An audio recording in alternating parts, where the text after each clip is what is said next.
Good morning. This is Glenn Greenidge and Tom Pope. And today we're exploring, is Rikers Island the tip of the iceberg when it comes to uh, retaining people without services?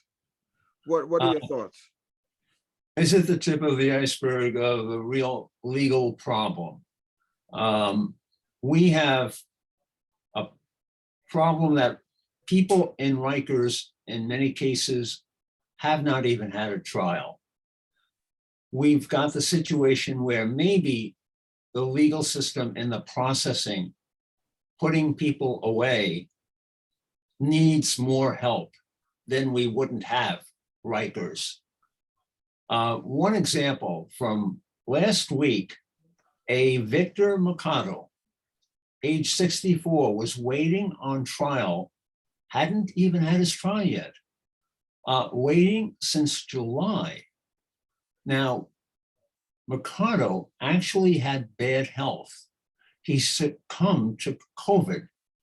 He was transferred to Elmhurst Hospital, but at noon, a week ago Friday, a judge granted his conditional release. Unfortunately, he passed away an hour later.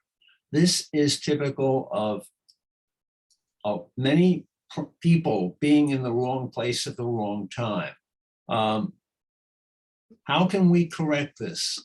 Tom, one of the things that comes to mind, and we want to ask our listeners, you know, first of all, the amount of time that he spent waiting for his trial gives rise to the use of Rikers Island.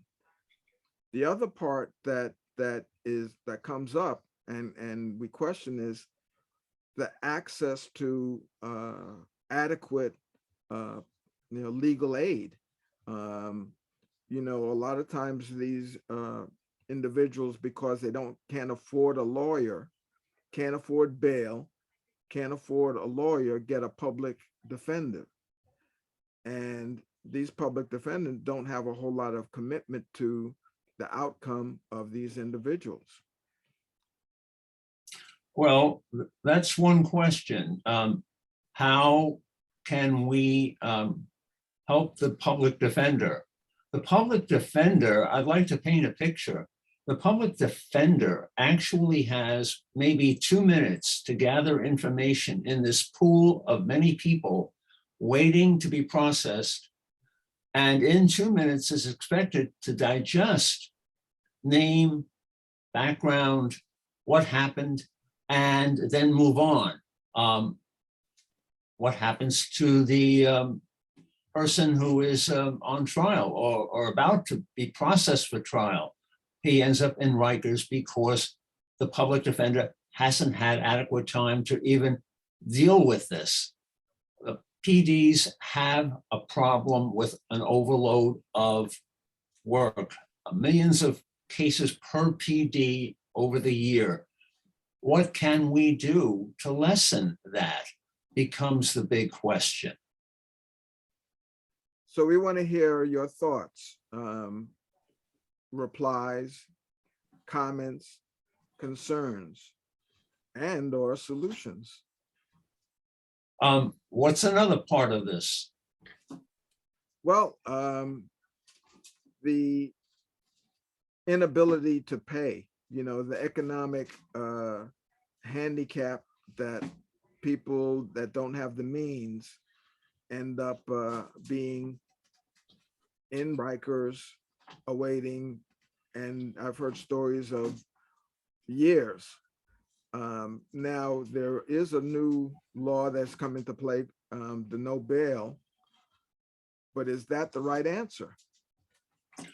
Well, it's interesting. With the new law, we have a group of people who can be let go to a work release program. This is Part 6A.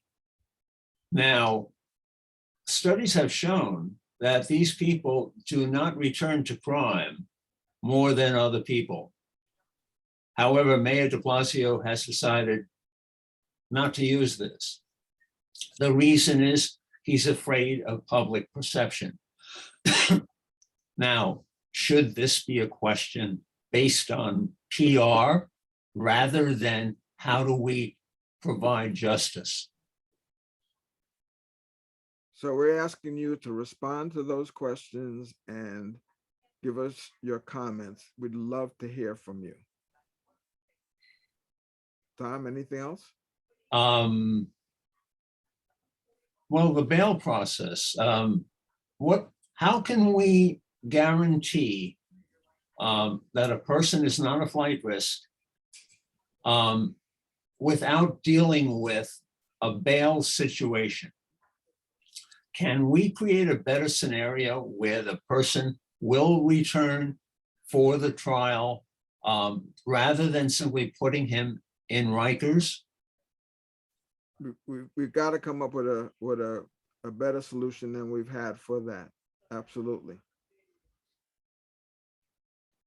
Well, if you like what you hear and if you want to respond, check us out at Facebook, Community and Social Change.